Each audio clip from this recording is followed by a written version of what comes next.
Alors, ce matin, je voudrais simplement parler à l'église de Toulouse. Et c'est vrai, à nous tous qui sommes ici, comment garder le premier amour? Voici le vrai problème des chrétiens. Comment garder le premier amour est en analogie avec le mariage humain. Quand on voit deux jeunes fiancés, ils sont très chauds. Ils ne découvrent dans l'un dans l'autre, aucun défaut. Aucun défaut. Tout est parfait. Ils acceptent. Sans avoir appris 1 Corinthiens 13, 4, 8, ils l'appliquent. L'amour croit tout, espère tout. Ils ne connaissent pas ce verset, mais ils l'appliquent déjà. L'amour croit tout, espère tout, supporte tout. Ils s'en vont, ils se fréquentent. Quand ils s'en vont l'un chez l'autre, quand ils veulent s'accompagner, ils s'accompagnent, ils se raccompagnent. Dis, mais tiens, j'ai 2 minutes, tu as 2 minutes, oui. 2 minutes, ça devient 20 minutes. Ils s'asseyent encore, ils se lèvent et ils reviennent. Ça, c'est le premier amour. Il est sans intérêt. Et dans ce premier amour, il y a des mots extraordinaires. Heureusement que je t'ai connu. Sans toi, je ne peux pas vivre. Et dans 3 ans, il vit sans cette fille-là. Qu'est-ce qui s'est passé au premier amour? Qu'est-ce qui a fait que tu dis à cette jeune fille-là, mais sans toi, je ne peux pas vivre. Et 3 ans plus tard, tu peux vivre sans elle. Qu'est-ce qui s'est passé entre la première déclaration et la déclaration présente? Quelque chose s'est passé. C'est de ça que je vais vous aborder ce matin en ce culte. Vous avez fait une déclaration forte au Seigneur que vous l'aimez. Vous avez été chaud pour le Seigneur Jésus. Vos parents vous ont persécuté pour lui. Vous avez quitté la maison. Vous avez bravé toutes les intempéries pour Jésus. Qu'est-ce qui fait qu'aujourd'hui, vous êtes refroidi? Qu'est-ce qui fait cela? La question est là. Qu'est-ce qui vous amène à être refroidi aujourd'hui?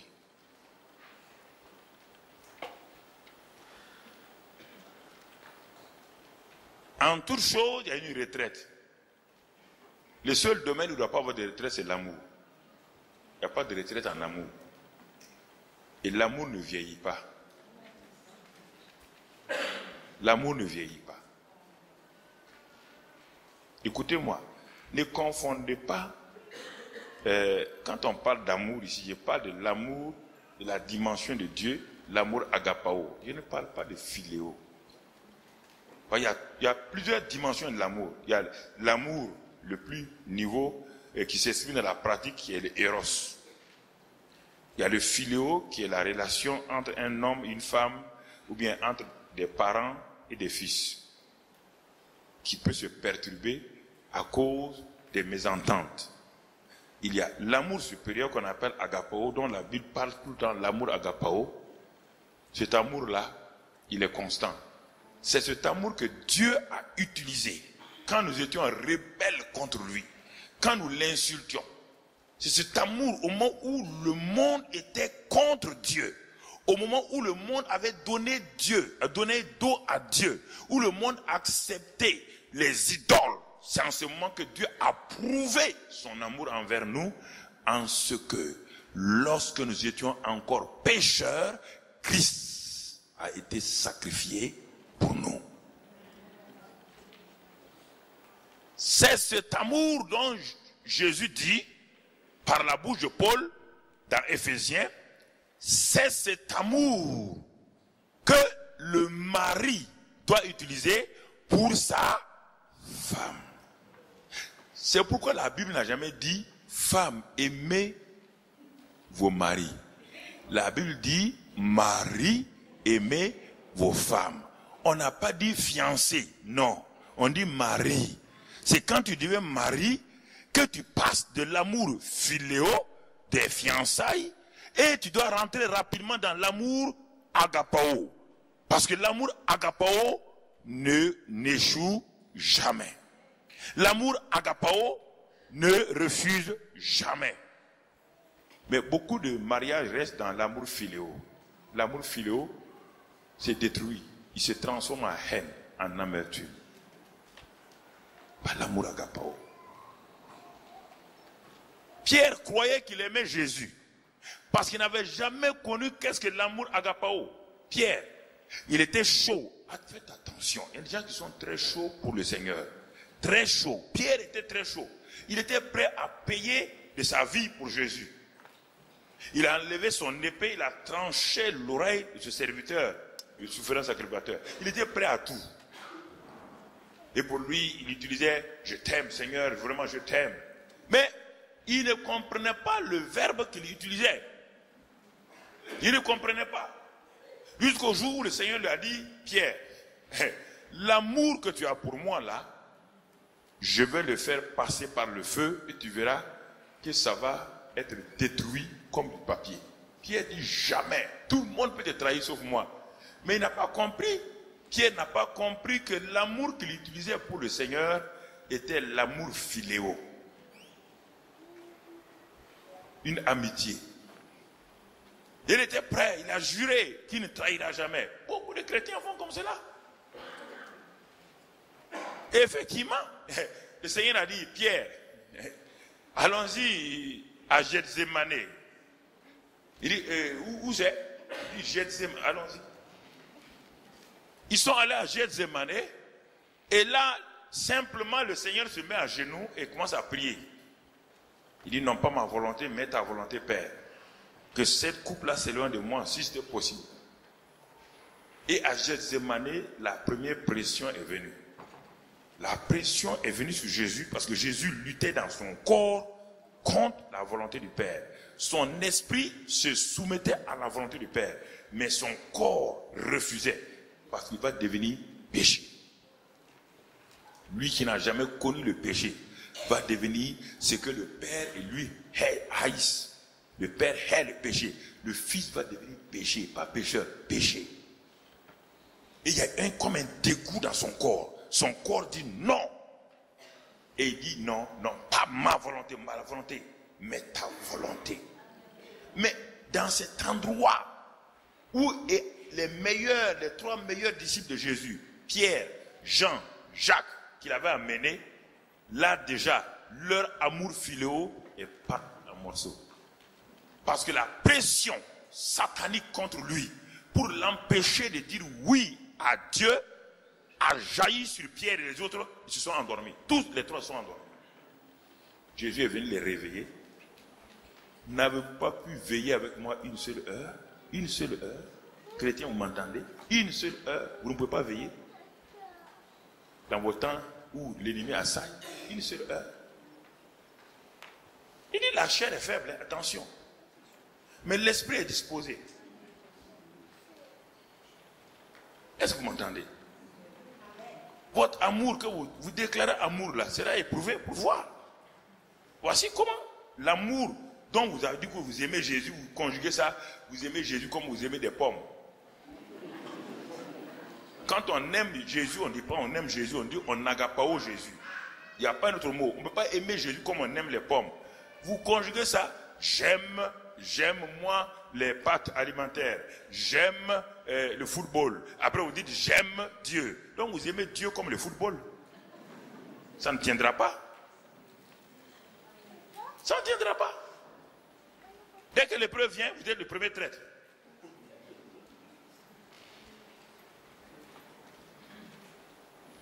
Et alors, en ce moment-là, écoutez,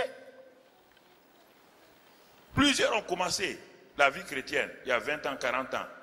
Mais regardez-les aujourd'hui. Ils supportent tout juste le fait de venir au culte le dimanche matin.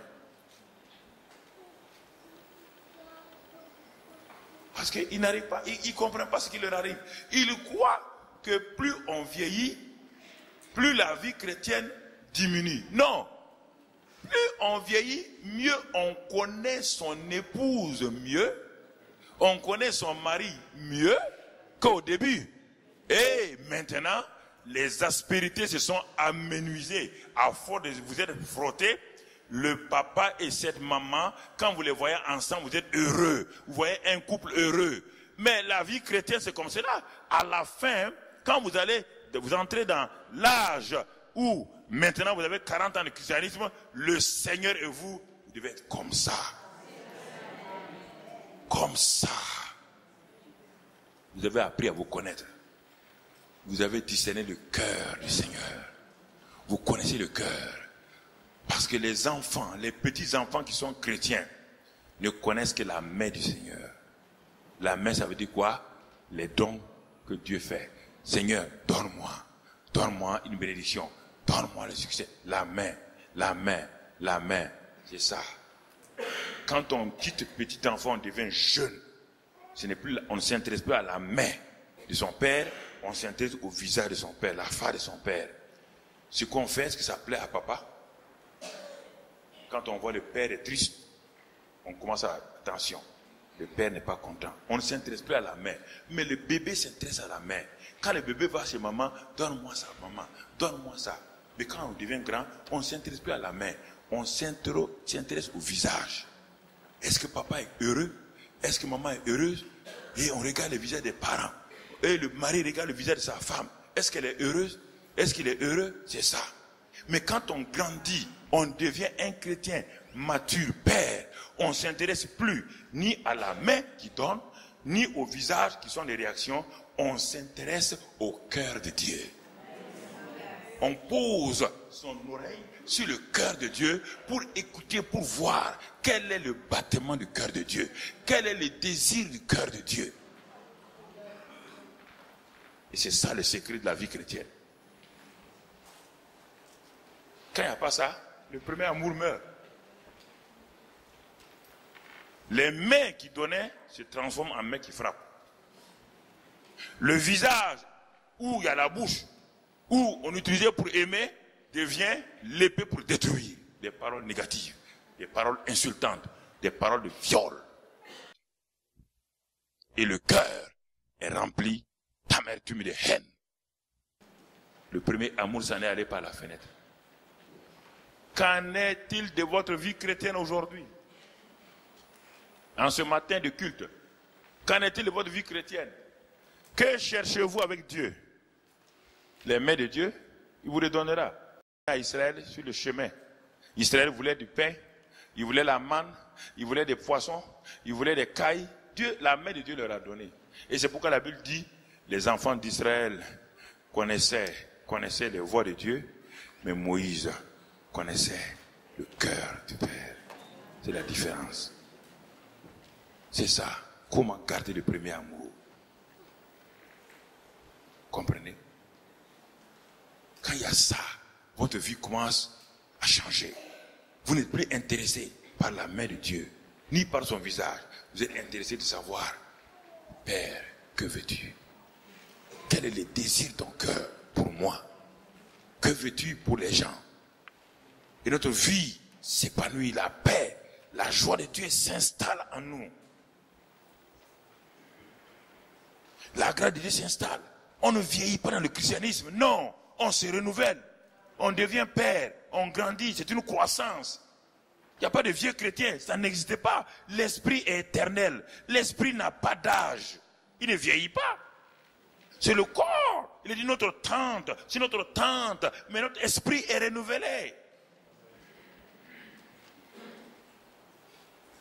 Plus on reste dans le contact avec le Seigneur, plus notre relation, notre communion avec le Seigneur s'approfondit. Il y a une douceur entre nous. Une douceur qui s'installe.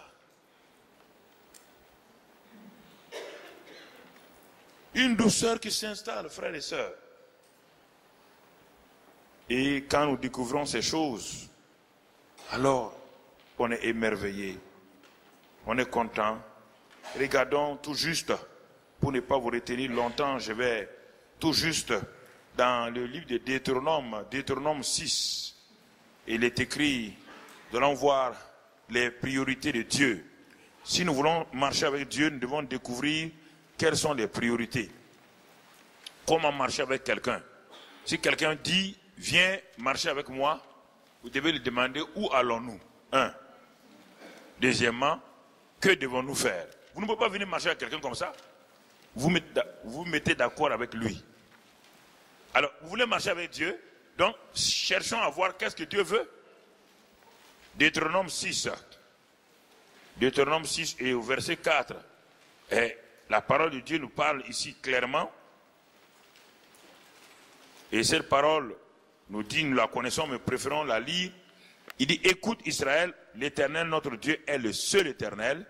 Verset 5, tu aimeras l'Éternel, ton Dieu, de tout ton cœur, de toute ton âme et de toute ta force.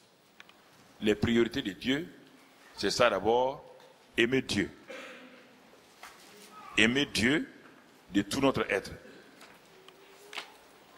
Aimer Dieu de tout notre être. Et il engage les trois parties. Il dit, notre cœur, notre esprit, notre âme et notre corps. La force de notre corps. C'est ça, le premier élément. Voilà la priorité de Dieu. Ensuite, dans Matthieu 4, regardons ce que le Seigneur nous dit, Matthieu 4, verset 10. Matthieu 4, verset 10. La parole de Dieu nous parle. Vous savez, quand vos propres yeux, parfois les dommages de l'électronisation de l'église, le dommage, c'est que vous ne pouvez pas communier avec l'écriture qui est sur le tableau. Alors que vous pouvez communier avec votre Bible. Quand vos deux yeux se posent sur votre Bible, il y a une relation étroite entre vous et votre Bible. Ici, là, c'est un tableau. Vous ne pouvez pas apprécier ce qui est là-bas. Vous lisez et vos yeux se fatiguent. Mais ici, là, c'est votre Bible. Vous l'ouvrez, vous la regardez. Il y a une relation étroite, il y a une complicité. Et puis vous écrivez dessus. Comprenez? Faites attention. Ça, on appelle la Sainte Bible. Ça, on appelle projecteur. Et beaucoup de jeunes viennent... Non, je ne suis pas contre, je suis moderne. Mais le danger... Ils viennent avec, ça c'est pas une Bible, c'est un aïe quoi. Dans ça il y a la Bible, oui ou non. Mais il y a aussi quoi? Il y a n'importe quoi là-dedans. Le problème c'est qu'ils sont maintenant devenus des chrétiens haïfaudiens. Quel est leur problème? Non, ils ouvrent, non écoutez, c'est ce qui vous arrive, pourquoi vous ne pouvez pas vous concentrer? Regardez, prenez un ordinateur, le monsieur assis, il dit, il va lire la Bible sur l'ordinateur. Il ouvre l'ordinateur. Dès qu'il lit et ouvre l'ordinateur, automatiquement, son Skype est ouvert. Tout est ouvert. Au moment où il lit, il voit un message qui arrive. Qu'est-ce qu'il fait?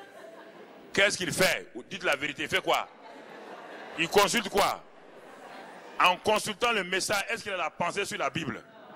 Bon, après avoir vu, il répond. Il revient encore sur la Bible. Après, quelqu'un envoie un message. Est-ce que vous pouvez être concentré comme ça? C'est le piège que l'ennemi est en train de donner. Pourquoi? Au fur et à mesure, le programme de l'ennemi dans le monde, que vous ne savez pas, il veut supprimer la Bible livre. Quand il arrive à supprimer la Bible livre, on vous prendra maintenant au piège. En ce moment, vous serez contrôlé par des choses comme cela et on va les enlever et vous n'aurez plus de Bible comme au Moyen-Âge où la Bible avait disparu et vous serez des chrétiens pris dans le piège. Donc, vous devez avoir votre Bible.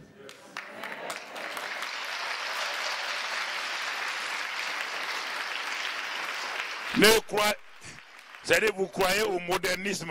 Est-ce qu'il y a quelqu'un qui est plus moderne que Dieu? Quelqu'un est plus moderne que Dieu? Hein? Nous sommes au quelième siècle. Nous avons dit au quelième siècle, 21e siècle. Est-ce que Dieu existe il y a 20 siècles? Dieu est en avance. Tu es plus moderne que Dieu? raconter des histoires comme ça. Tu es plus moderne que Dieu. Dieu en avance sur toi et tu vas mourir laisser Dieu. Tu vas mourir laisser. Tu as déjà vu au cimetière la tombe de Dieu? Tu as déjà vu ça? Donc soyez intelligents. Hein?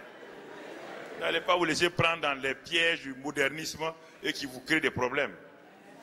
Vous ne savez pas où le monde veut nous amener. Vous ne comprenez pas. Vous ne savez pas? Il y a un plan. Il y a un plan secret que nous savons. Il y a 25 ans, j'avais dit en Afrique, attention, l'Afrique de l'Ouest aura des problèmes.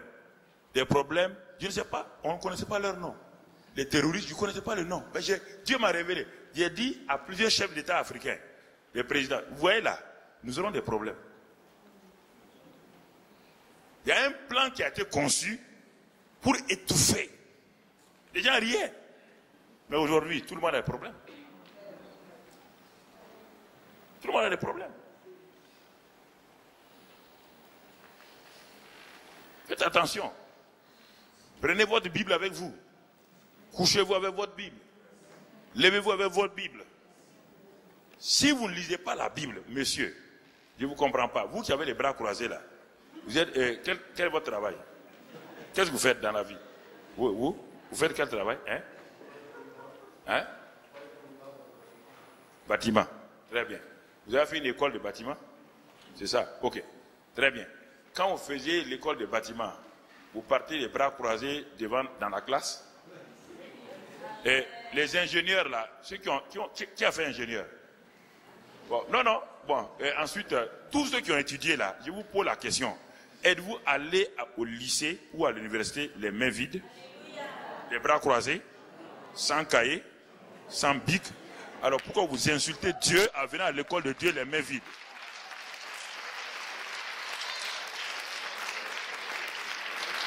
Mais c'est une insulte à Dieu. Vous croyez que votre petite tête ronde là peut garder mon message? Vous croyez à ça? Vous ne savez pas qu'en pédagogie, même une leçon d'1 heure, ce qui est retenu par l'élève ne dépasse même pas 5 minutes. Alors vous croyez que mon message d'1 heure, vous pouvez la retenir si vous n'avez pas d'aide-mémoire? Regardez les anciens. Il a sa Bible ouverte. Pourtant, il peut m'enseigner. Papa Jérôme peut m'enseigner. Mais il ouvre sa Bible.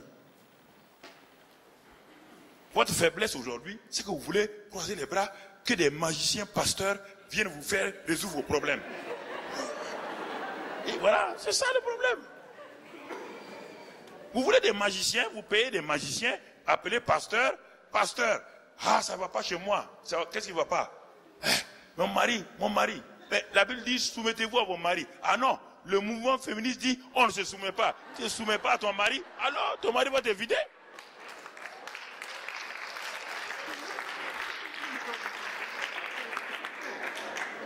Vous voulez être chrétien, en même temps vous voulez aimer le monde. Ça ne peut pas aller.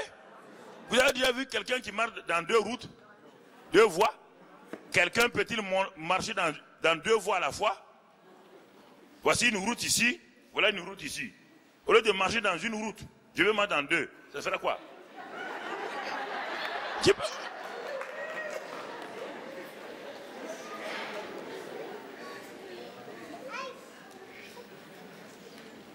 Le christianisme n'est pas un club. C'est pas un club.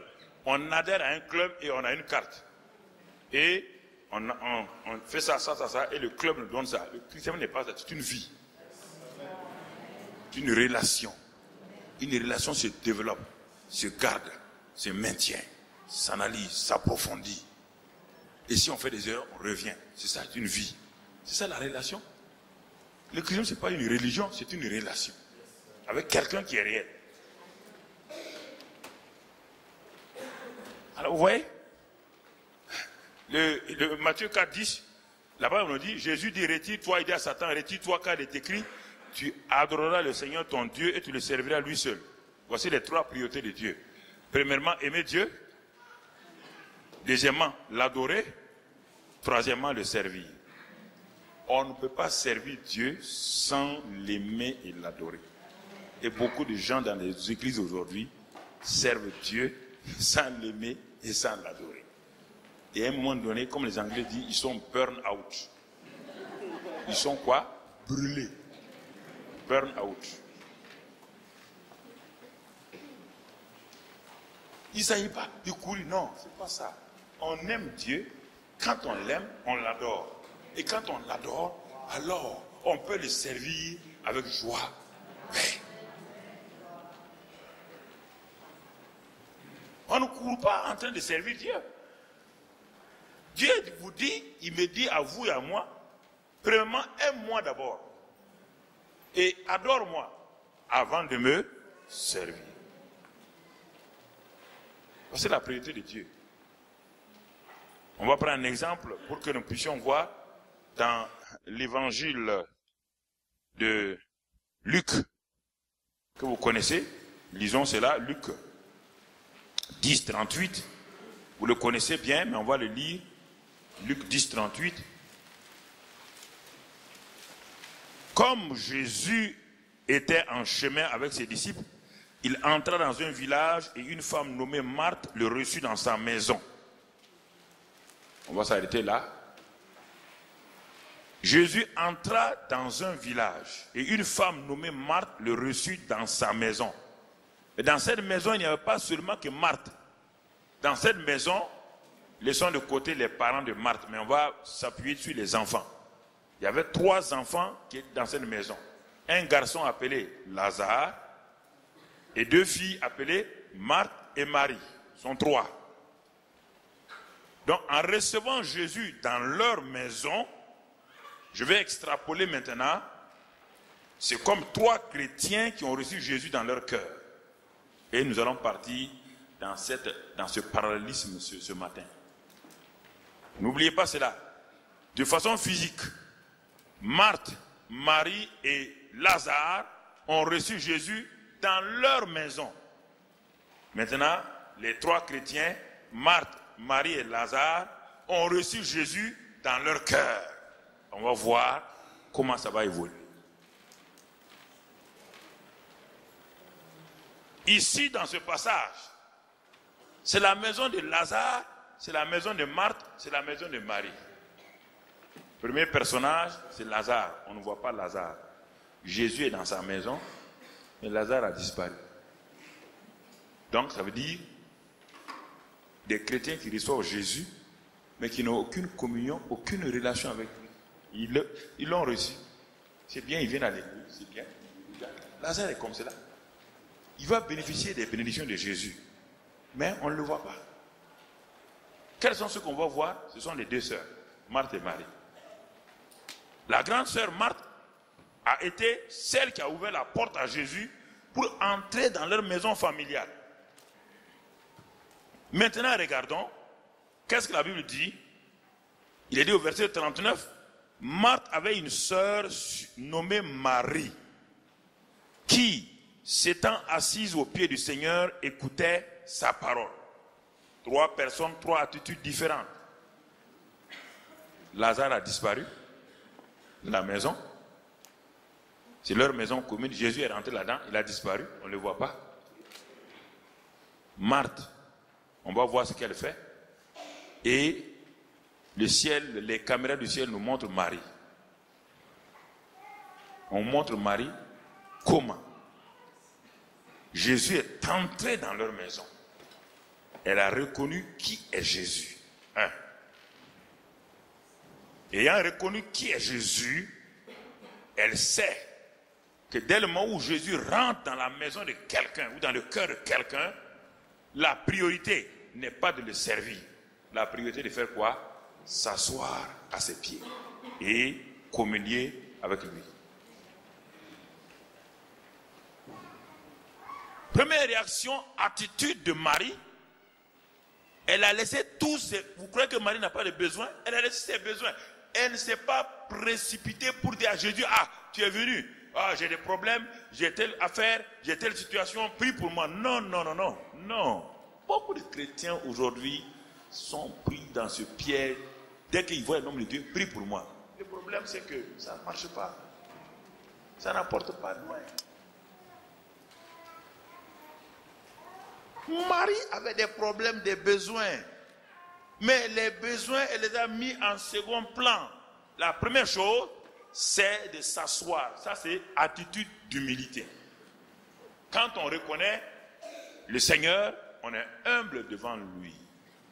On s'assoit à ses pieds. C'est une attitude d'humilité. S'asseoir au pied de quelqu'un, c'est reconnaître que la personne est un maître et que vous voulez être disciple.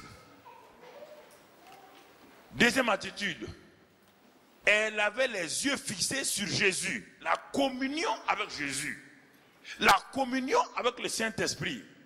Matthieu 6,6 nous dit, quand vous entrez dans votre chambre, fermez la porte. Et le Père qui est là, dans le lieu secret, communiez avec lui, en restant dans la présence de Dieu. La présence de Dieu va commencer à se révéler à vous, et vous allez commencer à découvrir que Dieu est aussi réel, plus réel que vous-même. Dieu n'est pas une pensée qui a été balancée quelque part. Dieu est une réalité. La réalité avec grand R, c'est bien Dieu. Toutes les autres réalités ne sont que simplement des choses qui disparaissent.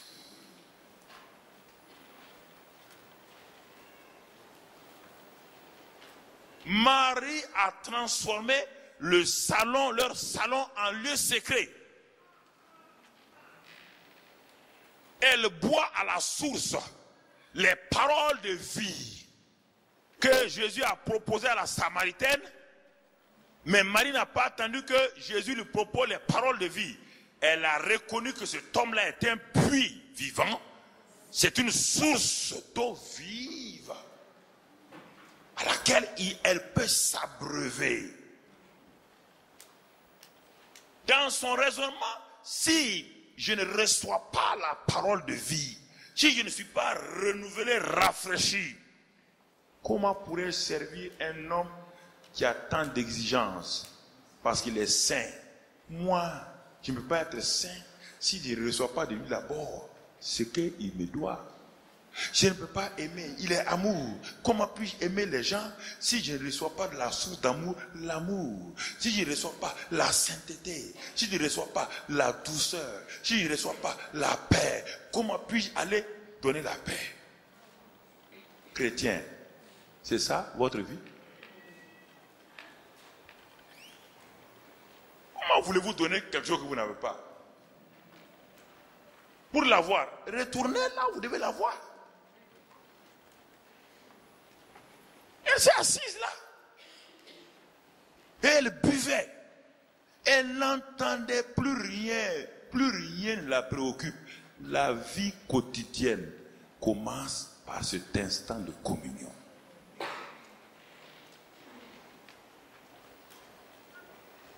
Il y a 30 ans en arrière, Dieu m'a dit, j'aimais regarder la télévision tout le temps quand j'étais directeur. Un jour, Dieu m'a dit, tu veux me servir? Je dis oui. Ah bon? Tu veux me servir? Comment veux-tu servir quelqu'un dont tu ne sais pas pourquoi tu veux qu'il te serve? Je dis, mais qu'est-ce que ça veut dire? Mais quand tu regardes la télévision pleinement, tu es rempli de quoi? La télévision t'envoie quoi? La télévision t'envoie ses propres nouvelles. Quand tu te lèves devant la télévision, tu as déjà été heureux? Je dis non. Tu es inquiet. Les nouvelles que tu vois, ça te crée l'inquiétude. Ça crée en toi la tension. Ça te stresse, oui ou non? Et quand tu dors, tu as des mauvais rêves. Je dis oui. Bon, ok.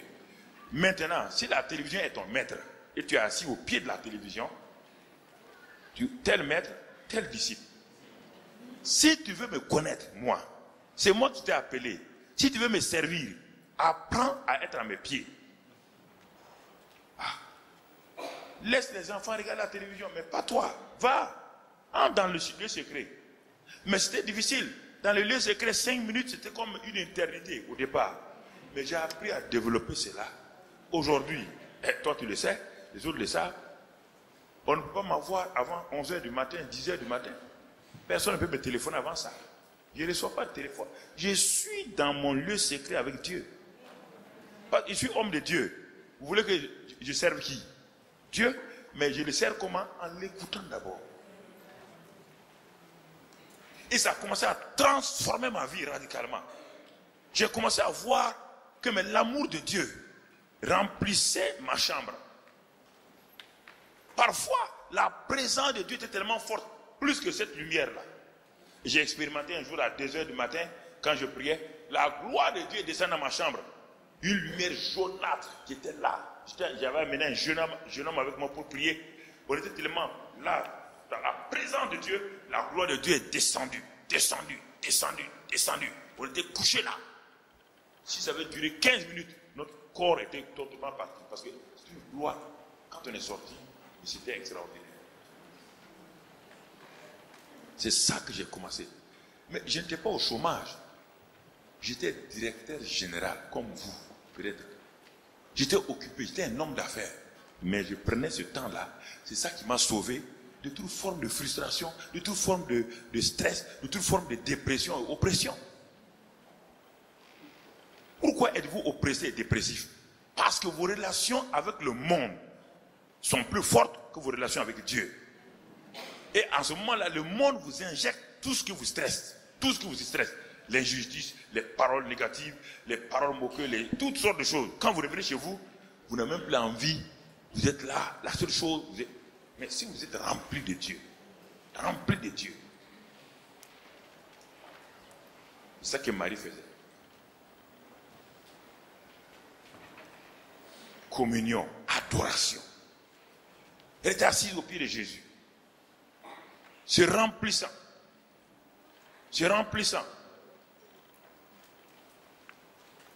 Alors, regardons sa sœur Marthe. Donc, dans cette maison, on n'a pas vu Lazare. Lazare, c'est les chrétiens qui viennent, qui reçoivent le salut et qui sont contents. Et bon, quand il y a réunion, ils ne viennent jamais. De temps en temps, ils apparaissent, disparaissent. C'est quand ils sont malades qu'ils ont besoin de Jésus. Ils envoient quelqu'un rapidement à Jésus. Oh, Seigneur, viens. On a dit que tu m'aimes, viens me sauver. On va le voir tout à l'heure. Ce sont des chrétiens comme ça, des Lazariens. Es-tu Lazarien? Un chrétien seulement qui a besoin que Jésus te touche quand tu es malade. C'est ça le problème, tu n'es jamais heureux. Quand tu viens à l'église, tu regardes, est-ce qu'aujourd'hui, bon, c'est ton chanteur préféré qui est là? Ce sont tes cantiques préférés qui sont là? Si ce n'est pas ça, tu dis, il n'y avait pas l'onction dans l'église aujourd'hui. Tu es lié à tes sentiments. Parce qu'on n'a pas chanté ton chant préféré. Il n'y a pas d'onction. Tu ne viens pas à l'église pour chanter tes chants préférés. Tu viens pour adorer Dieu. Tu ne viens pas chercher des chants. Mais quel est ton chant préféré? Ah Seigneur, vous savez, si on avait chanté, j'ai cherché, j'ai fouillé.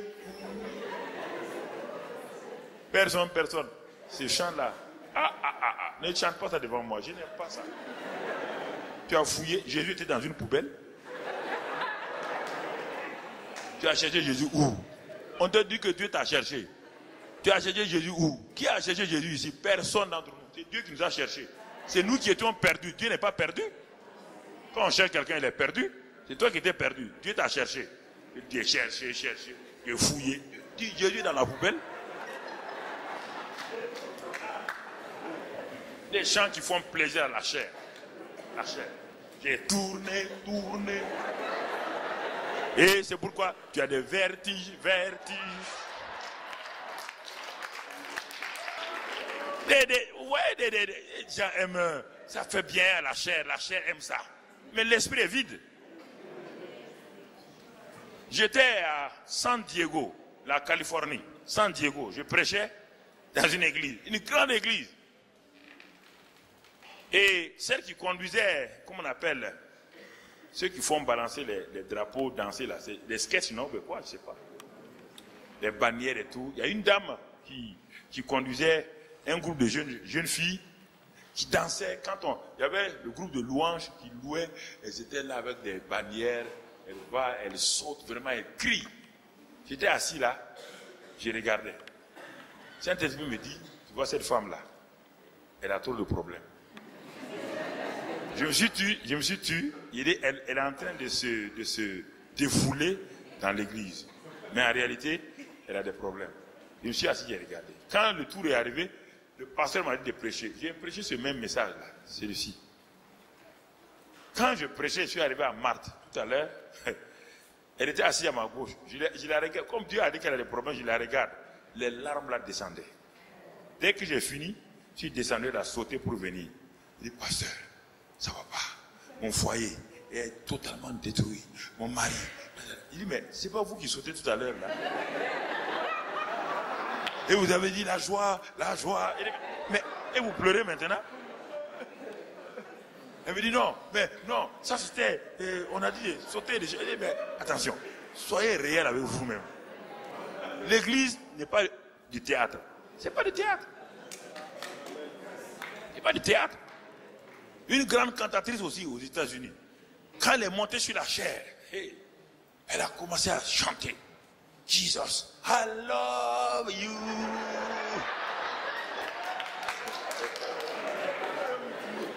Tout le monde regarde, tout le monde applaudit. Il y a un jeune homme qui était là, qui était saisi. Il dit, mais un jeune homme qui n'est pas chrétien. Mais comme la femme là se tortillait, qu'elle aime Jésus, elle met sa main ici. I love you, I love Jesus. Mais quand elle est descendue, le jeune homme il dit, ah bon, lui, il cherchait une réalité de l'amour. Il n'a jamais connu l'amour. Il s'est dit, mais si cette femme-là a découvert l'amour comme ça, j'ai espoir. Il court, il vient vers la femme. Il dit, mais madame, vous avez découvert un tel amour, comme ça Jésus. Il dit, montrez-moi ce Jésus-là parce que je veux moi aussi j'ai besoin d'amour. Vous savez ce qu'elle répond à l'enfant? C'était un chant. Le garçon est sorti de l'église directement. Donc vous êtes des hypocrites ici. Il y a des tas d'hypocrites. Il est sorti. Il dit, mais vous vous tortillez à love. Et gars, tu ne loves pas.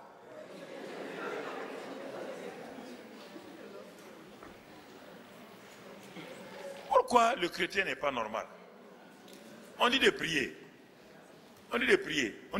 Vous savez, pourquoi vous n'allez pas prier normalement? Pourquoi dans le temps de prière, vous n'êtes pas normal? Priez, frère. Ah, Jesus, alléluia, Seigneur Jésus, on est ici. Mais pourquoi tu fais comme ça? Est-ce que Jésus est un monstre ou quoi? Vous pensiez que si je partais faire la cour à ma femme en disant je t'aime, qu'est-ce qu'elle va faire? Elle va fuir. Je ne sais pas. Pourquoi? Quand vous venez à l'église, pourquoi vous êtes quelqu'un d'autre? Soyez vous-même. Oh Seigneur, je t'aime. Oh, tu es précieux.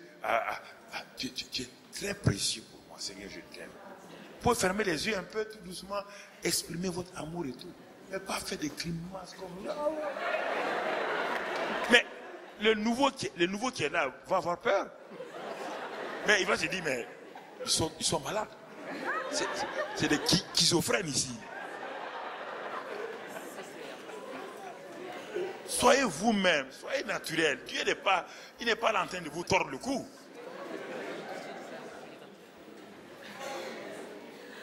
Il n'est pas là pour vous tordre le cou. Ouais, maintenant on va à Marthe, verset 40. Marthe, occupée. Vous voyez le verbe occupée.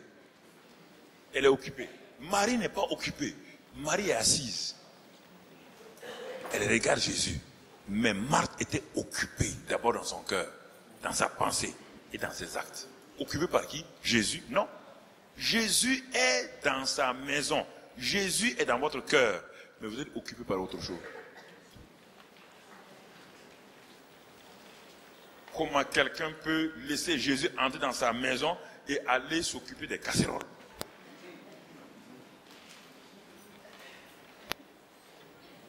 La politique même aurait voulu d'abord s'asseoir avec Jésus, l'accueillir, dire, mais Seigneur, que veux-tu qu'on te prépare? Tu ne lui dis pas ça, tu rentres dans ta cuisine. Et regardez bien, et étant là pour vouloir servir Jésus, sans l'avoir adoré, sans avoir communié avec elle, la Bible dit, occupé à divers soins domestiques, occupé à divers soins. Elle est occupée à divers soins. Elle veut faire beaucoup de choses. Elle va ici, elle va là, elle court là, elle passe. Elle est occupée à divers soins. Elle nettoie là, elle va ici, elle va là. Ça va l'épuiser. Parce qu'elle est déconnectée avec le Seigneur. On ne peut pas servir un Seigneur déconnecté de lui, dans sa mentalité, dans son cœur et dans son attitude. Et regardez, elle survint.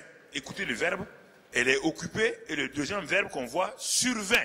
Ça veut dire que survint veut dire quoi? Elle n'est pas venue, elle survint, elle a apparu comme un fantôme devant Jésus. Vous voyez bien? Ça veut dire qu'elle est quoi? Elle est stressée. Elle est remplie, il n'y a pas de paix en elle. Alors, vous servez Dieu avec une inquiétude. Sans paix, à quoi ça vous sert? Dieu vous a jamais demandé ça. Vous êtes inquiet pourquoi? Est-ce que vous pouvez servir Dieu? Est-ce qu'il y a un homme qui peut servir Dieu ici?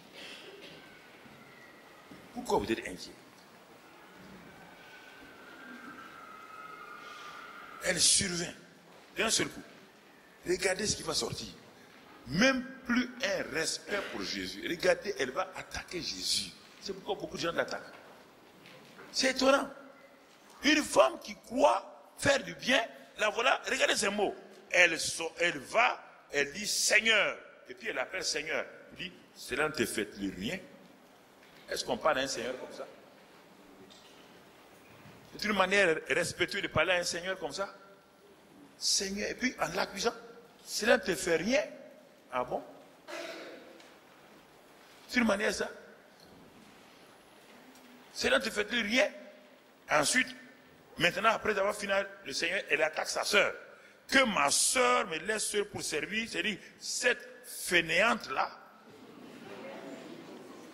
Dès que vous n'êtes pas d'accord avec le Seigneur, tous vos frères et vos sœurs sont des ennemis pour vous. Votre cœur vous fera croire que ce sont vos sœurs qui ne vous aiment pas. Votre cœur vous fera croire que personne n'est bon dans l'église si ce n'est que vous. C'est une séduction. Votre cœur vous fera croire que c'est vous ceux qui travaillent ici, que personne ne travaille. C'est ça. Mardi quand même, Jésus, sois quand même. Tu me vois travailler comme ça, et tu n'es même, tu ne même pas dire à ma soeur de m'aider. Et elle accuse le Seigneur. Est-ce que le Seigneur lui a demandé un repas? Vous vous tracassez pour beaucoup de choses. Le Seigneur vous a demandé ça. Vous vous tracassez, vous voulez faire beaucoup de choses pour le Seigneur. Est-ce qu'il vous a demandé? Est-ce que si ça ne vous donne pas la paix, ça ne vient pas du Seigneur, calmez-vous. Tout ce que vous faites pour le Seigneur et qui empoisonne votre famille, qui empoisonne votre mari, vous dites que vous partez à l'église pour prier. Et tout le temps vous êtes à l'église pour prier. Et en ce moment, votre mari, vos enfants sont à la maison, ne savent même pas qu'est-ce qu'il faut manger. Vous êtes prêts à aller balayer l'église, vous ne balayez pas votre chambre conjugale. Quelle chose terrible. Ça n'a pas de sens. Aucun sens. Si vous n'êtes pas témoin parmi les hommes que vous voyez, le Dieu que vous ne voyez pas, qu'est-ce qu'il avait dit dans 1 Jean? Il dit que si tu dis que tu aimes Dieu et tu n'aimes pas ton prochain que tu vois, Dieu dit que tu es un menteur, tu es un hypocrite. Regardez, Jésus est là dans sa maison, mais la présence de Jésus ne l'a pas empêché parce qu'elle n'est pas changée, transformée.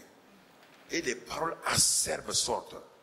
Quand des paroles acerbes sortent de votre bouche, sachez que Jésus a dit, c'est de l'abondance du cœur que la bouche parle. Votre cœur est une usine et votre bouche est le directeur commercial. Votre bouche ne fait que vendre les produits que votre cœur produit, le mensonge. Parce que votre cœur est dans le mensonge, c'est pourquoi la bouche ne peut pas dire la vérité. C'est pourquoi vous dites le mensonge. Et vous êtes vendeur, votre bouche est un directeur commercial qui vend le mensonge. Votre cœur est une usine qui produit le mensonge. Comment quelqu'un qui est rempli de vérité peut-il mentir?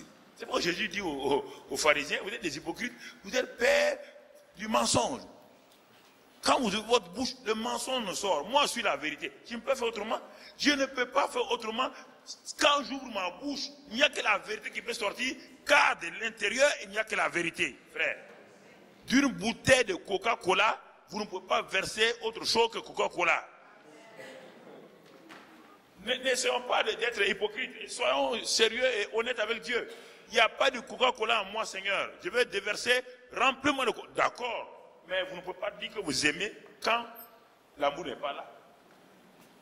Non, vous ne pouvez pas. Vous allez le faire comment?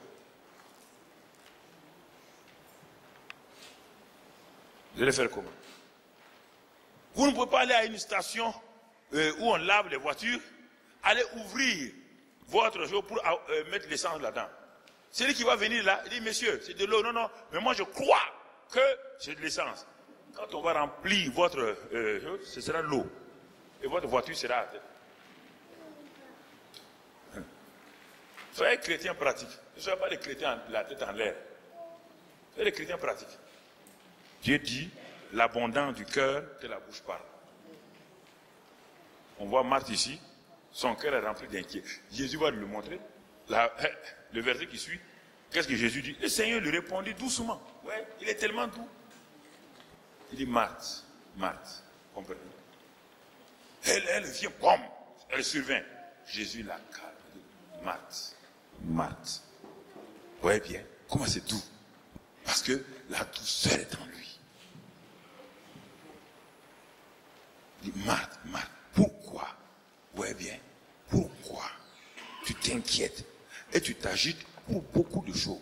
Il y a beaucoup d'inquiétude et d'agitation en toi. Toi, tu es chrétien, tu es à l'église et tu es agité. Tu es agité. Quand tu es à la maison, tes parents veulent te parler, d'où tu viens? Ah, je viens de l'église. Tu es une agitée. Pourquoi t'agites-tu et tu t'inquiètes? Le prince de paix, Jésus s'appelle le prince de paix, est en toi et toi tu es inquiet. Là où il y a la paix, il n'y a pas d'inquiétude. Pourquoi t'agites-tu et t'inquiètes-tu pour beaucoup de choses? Tu t'inquiètes pour tes enfants, tu t'inquiètes pour ton mari, tu t'inquiètes pour ton avenir, tu t'inquiètes pour tes diplômes, tu t'inquiètes pour le travail. Comment un chrétien peut-il s'inquiéter comme ça et être un chrétien de paix? Comment? Comment?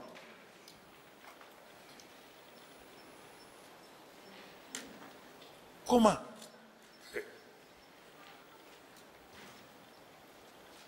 Il ne peut pas. C'est impossible, frères et sœurs. Une chrétienne avait vraiment des maux, des maux de ventre terribles, des ulcères de tous côtés. Elle va à l'église, elle est tout le temps à l'église, elle est présente à l'église, mais elle était malade.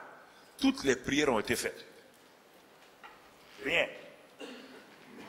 Jusqu'au jour où ces messages ont été donnés sur qu'est-ce que l'inquiétude, qu'est-ce que toutes ces choses et ces pensées d'angoisse et tout.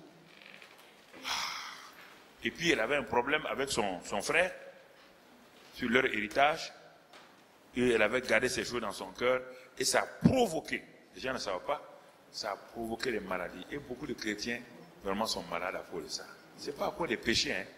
La plupart des chrétiens, ouais, dans les églises, Jacques dit, dans Jacques 5, il dit, s'il y a quelqu'un de malade parmi vous, ça veut dire que dans l'église primitive, il y avait très peu de malades. Parce qu'ils savaient se conserver eux-mêmes. Ils pratiquaient l'amour. Ils donnaient l'amour. Ils manifestaient l'amour. Et en ce moment, ils se conservaient. Mais aujourd'hui, il y a peu d'amour que les gens pratiquent. Alors, il y a la haine, l'amertume, ces choses-là. Et c'est pourquoi beaucoup de chrétiens ont des problèmes. On impose les mains, on fait l'onction d'huile, ils ne sont pas guéris. Ça ne vient pas du fait que le pasteur n'a pas l'onction. Ça vient du fait que la personne même bloque. Bloque. Quand elle a entendu ça, le refus de pardonner. Le refus de pardonner. Et la Bible dit dans Matthieu 18 que quand vous refusez de pardonner, vous vous livrez à des bourreaux. Des bourreaux. Alors moi je suis intelligent. Comment je vais me livrer à un bourreau? Moi, je suis intelligent dans ça. Je suis livré à des bourreaux. Mais je m'arrête. Je me délivre de la main du bourreau en pardonnant. Des ulcères qui n'en finissent pas. Des tachycardies, toutes sortes de maladies que vous avez. Les médecins vous ont soigné. Toutes les anti-inflammatoires, les quoi, tout ce qu'on vous a tout donné. Corticoïdes, cortisone, cortichimistes, tout. Votre bibliothèque, votre armoire est remplie de toutes sortes de maladies. Vous connaissez tous les médicaments du monde. Et vous n'êtes pas guéri. Et je ne vois pas. Ça veut dire que votre maladie n'a pas une origine de virus ou bien bactérie. Votre maladie a une origine spirituelle.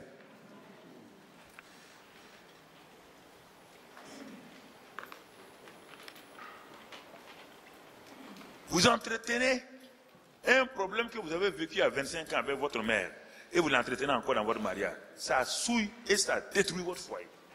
Vous n'arrivez pas à pardonner, à libérer. Vous avez transporté les choses de votre enfant dans votre foyer. Vous êtes en train de détruire votre propre foyer. Et votre vie est en train de partir. Le docteur dit, mais qu'est-ce que vous avez? On ne comprend pas. On a fait toutes les analyses. Regardez, il n'y a rien. Mais vous êtes pourtant malade. Vous êtes dépressif. Pourquoi? Les antidépresseurs ne peuvent rien faire. Au contraire, ils vont vous plonger dans des choses. Et qu'est-ce qu'elle a fait? La femme a reconnu. Dès la fin de la réunion, elle a téléphoné à son grand frère.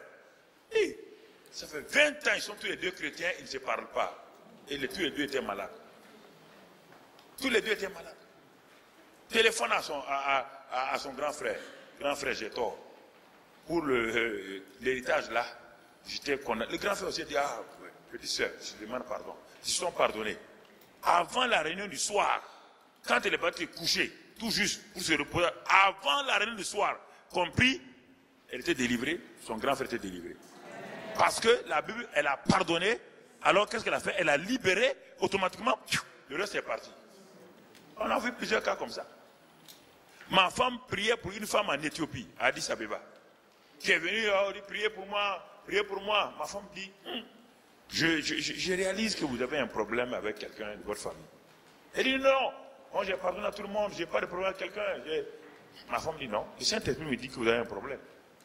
Elle dit, non. Il dit, mais ma femme dit, je n'ai pas prié pour vous, parce que si le Saint-Esprit me dit que vous avez un problème, moi je ne peux pas prier, je ne guéris pas les gens. Elle s'est fâchée, elle est partie. Et elle avait un cancer au genou, non? Cancer au genou. Et quand elle est partie, les douleurs ont augmenté. Elle est revenue. Ma femme lui dit, ma soeur, vous avez... Elle dit, ah oui, c'est vrai, c'est avec ma soeur ou quoi. Elle a commencé à dire, ma femme lui dit, mais il faut pardonner, c'est ça qui a provoqué le cancer. Quand elle s'est repentie, écoutez, elle s'est repentie. Quand elle s'est repentie, avant que ma femme le touche, le cancer est parti. On a vu plusieurs cas comme ça. Plusieurs cas comme ça. Plusieurs cas. Ce soir, je vais donner un message comme cela pour le dernier message du soir. Pour la guérison et pour la délivrance. Souvent, on n'a pas besoin. Dans l'église, on n'a pas besoin. On n'a pas besoin de l'imposition des mains tout le temps. On a besoin simplement de libérer notre cœur, de libérer notre vie. Et nous voyons des guérisons, des miracles. Des guérisons et des miracles. Des guérisons et des miracles. Plein de gens. Plein de gens. Je vous disais hier que j'étais à Bercy à Paris, et la grande salle de Bercy, la salle de conférence, il y a 10 000 personnes là-bas. On était à une conférence. Dieu m'a dit de témoigner. Quand j'ai témoigné, j'ai terminé mon témoignage, il me dit maintenant, tu vois cette foule là, les chrétiens là, il y a 10 000, ils venaient de partout. C'était une conférence européenne, de Belgique, d'Angleterre, ils venaient. La salle de Bercy était remplie à bloc. Dieu me dit de parler des arthroses et des arthrites. Que la plupart de ces choses-là, et il me dit, mais ces maladies se manifestent où? Il dit, c'est dans les articulations. Les articulations. Il dit, mais pourquoi les docteurs n'arrivent pas à trouver, on n'arrive pas à trouver la cause réelle de ces choses-là? Parce que même les docteurs ne savent pas, c'est une affaire de relation. Regarde bien, toutes les articulations, ça représente les relations entre deux parties. Et ces maladies arthrose, ça vient des mauvaises relations avec les gens. Quand les gens entretiennent des mauvaises relations, ça commence à venir. C'est pourquoi on ne fait que traiter avec des anti-inflammatoires, de ceci, tout, mais on ne peut pas les guérir. C'est le vrai problème. C'est là que moi j'ai appris. Ce n'est pas un docteur qui m'a dit. J'étais arrêté sur la scène de Bercy quand le Saint-Esprit me parlait. Il dit maintenant, bon, si tu ne crois pas, dis aux gens, ceux qui ont arthrose, se lever. Donc, 10 000 chrétiens. Tu connais ce Bercy. Je leur dis, tous ceux qui ont des arthroses, des arthrites et dans tout, les rhumatismes et tout, là, de se lever. Moi, j'ai cru que 100 personnes, mais il y avait la moitié de la salle debout. Les chrétiens sont trop malades. Trop malades. Et je leur ai dit que Dieu m'a dit que ce sont vos mauvaises relations les uns avec les autres. Et il me dit de dire que la plupart des femmes, parce que les femmes étaient plus nombreuses que les hommes, il me dit de dire à ces femmes-là, ce sont vos mauvaises relations avec vos belles-mères. Pap, j'ai entendu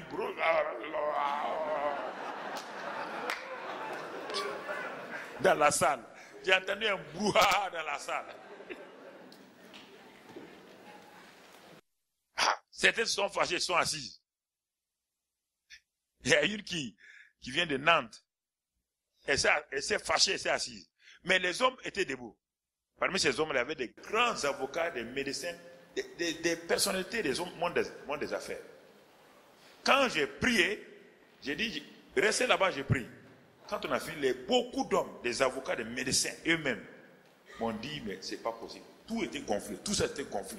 Et quand je voulais, tout, regardez, il dit, pasteur, regardez, tout est parti, tout est parti. Moi, mais j'étais étonné, je n'avais jamais entendu, je ne suis pas médecin, je ne connais pas. Dieu m'a dit ça, j'ai dit. Et les médecins m'ont dit, bon, ils soignent ça, mais en réalité, ils ne peuvent pas dire d'où provient les arthroses. Ils décrivent, mais ils ne peuvent pas dire quelle est la source. Il dit, mais voilà, Dieu m'a dit, c'est ça.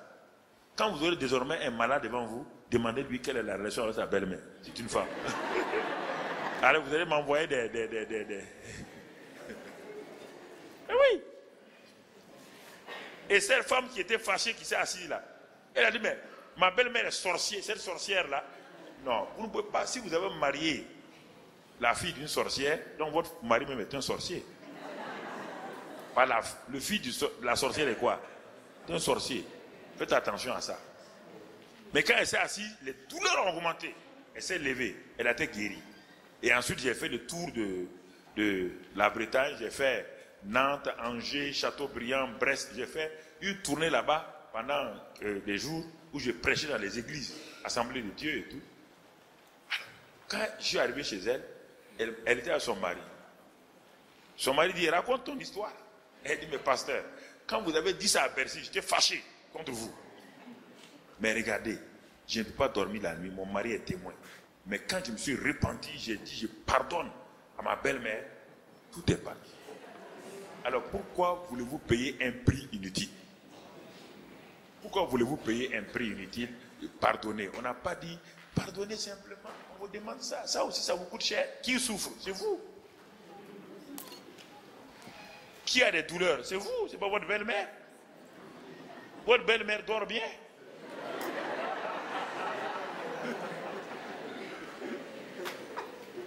Pourquoi s'entêter pour des choses inutiles?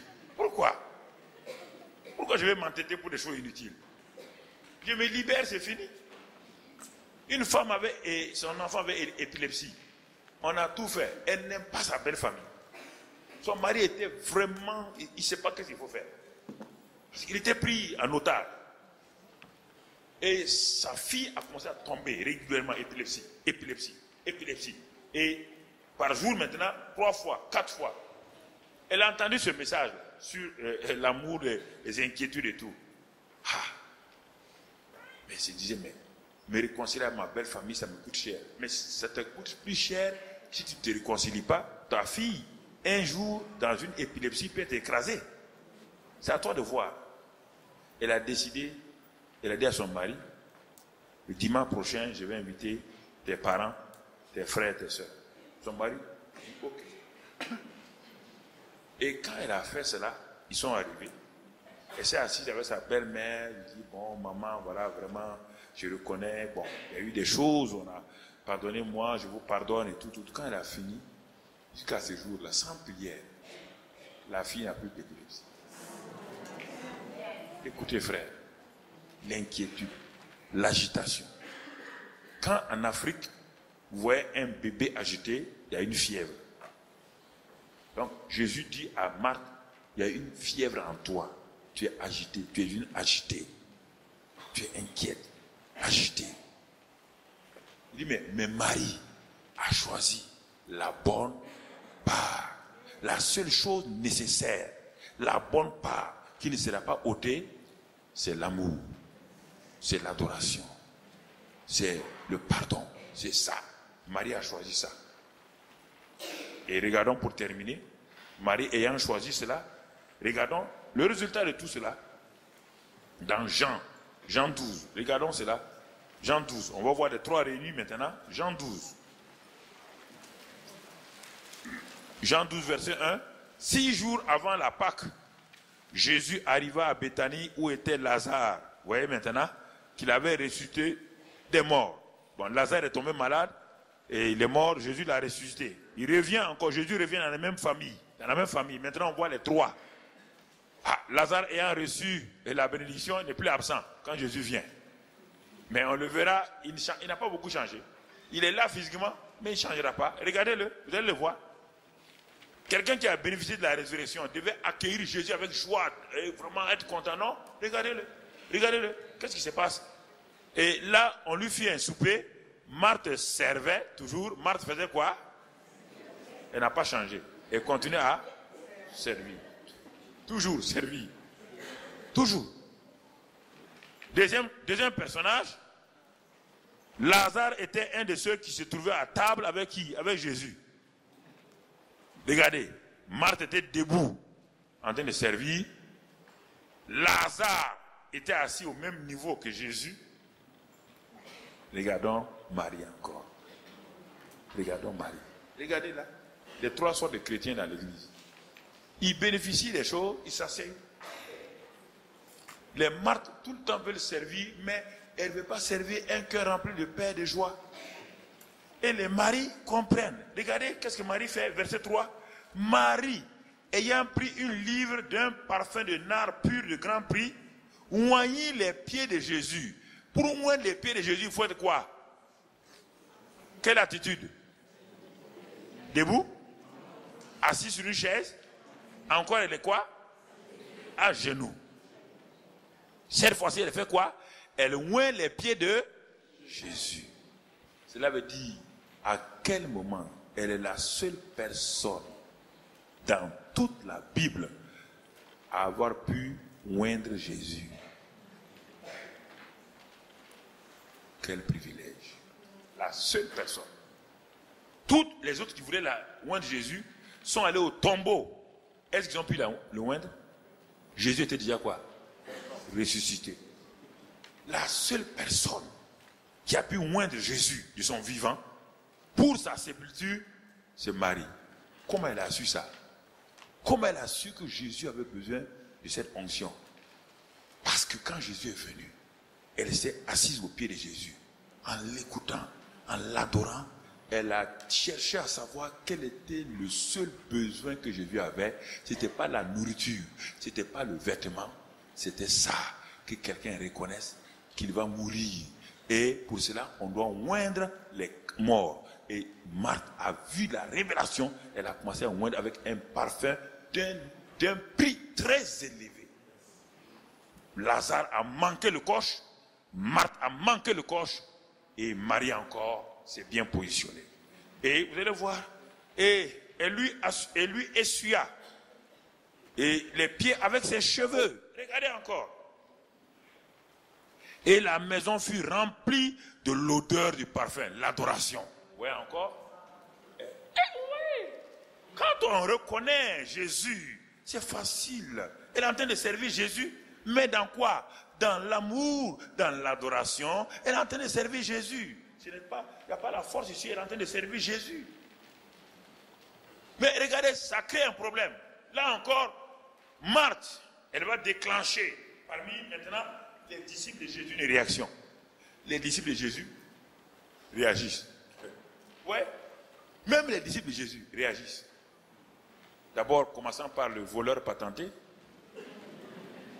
celui qui est licencié S-Vol, il s'appelle Judas. Il dit, ah, mais Seigneur, lui aussi vient. Comme Marthe avant, l'autre côté. Oh, on aurait pu vendre ce parfum et donner aux pauvres. Jésus dit, ah bon, tu auras toujours les pauvres avec toi. Tu veux nourrir les pauvres. Ne t'en fais pas. Je vais laisser tous les pauvres sur tu vas les nourrir. Mais la Bible dit qu'il voulait voler. Et les autres disciples ont dit, oui, mais Jésus leur dit, il dit, cette femme-là, qui vient de faire ça là, partout où l'évangile sera prêché, donc il y a 2000 ans, et Mamadou Karambri prêche cette femme-là aujourd'hui, comme la Bible dit. Partout où l'évangile sera prêché, on parlera d'elle. Et on est en train de parler d'elle aujourd'hui. Est-ce qu'on parle de Marthe? On parle de Lazare? On parle de Marie. Qui es-tu? Le premier amour. Jésus a dit dans l'Apocalypse à l'église d'Éphèse, tu as abandonné ton premier amour. Tu es tombé. Tu fais de grandes œuvres. Église de Toulouse. Ancien de l'église de Toulouse. Il est bon de vous réveiller. Ne croyez pas que vous avez un privilège parce que vous êtes ancien il y a 40, 50 ans. Vous connaissez le début de l'église, l'histoire de l'église. Dieu ne s'intéresse pas aux anciens. Dieu s'intéresse à ceux qui sont remplis de cœur. Jeunesse de l'église de Toulouse, sachez que pour maintenir la flamme que vous avez aujourd'hui, vous devez rester dans l'amour, dans l'humilité, dans l'esprit d'adoration. Et les deux groupes, les anciens qui reviennent au premier amour, les anciens qui disent, nous ne servons pas des hommes, c'est le Seigneur qu'on veut servir. Nous allons reprendre notre place. Nous allons aider cette jeunesse-là par notre prière. Peut-être tu ne peux plus aller dans beaucoup d'endroits, mais pourquoi pas un groupe d'anciens qui vont s'engager à prier régulièrement pour l'église. L'église que vous avez plantée, vous devez voir, elle grandit comme un arbre. Priez pour l'église, priez pour la jeunesse. Vous voyez les tentations de la jeunesse? Mais les anciens peuvent prier pour ça. Dans le christianisme, il n'y a pas de retraite. La retraite, c'est les hommes. Tant que vous n'allez pas passer dans l'éternité, c'est la seule retraite. Donc, je prie que les anciens, ceux qui ont été avec moi, ou ceux qui ont été avec moi, il n'y en a plus beaucoup, mais ceux qui sont de mon âge, qui ont été avec moi, je ne vous ai pas vu beaucoup pendant cette semaine-là. Si moi j'ai fait 5000 km pour venir, et vous êtes à Toulouse, même pas 3 km, ce n'est pas normal. Je ne suis pas venu chercher autre chose, c'est par amour que je suis venu. Par amour pour l'Église, par amour pour le Seigneur. Alors, bien-aimés frères et sœurs, ne soyez pas choqués. Laissez les petits problèmes.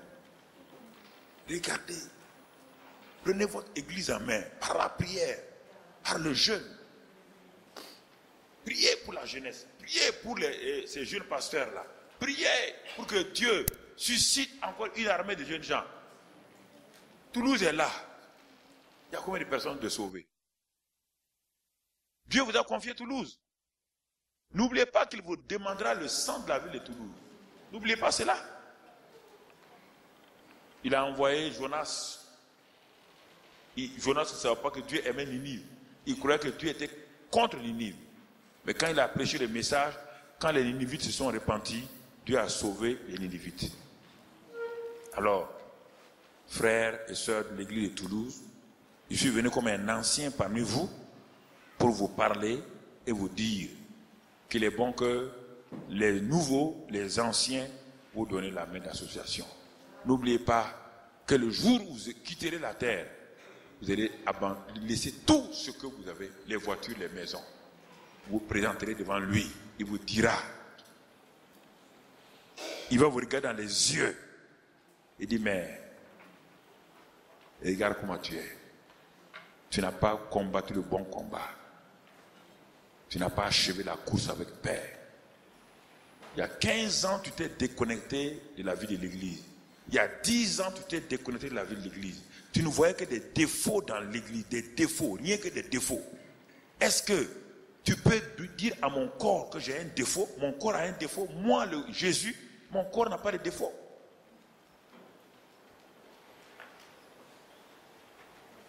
Revenons au premier amour. Adorons le Seigneur et le Seigneur nous aidera. Prions pour terminer.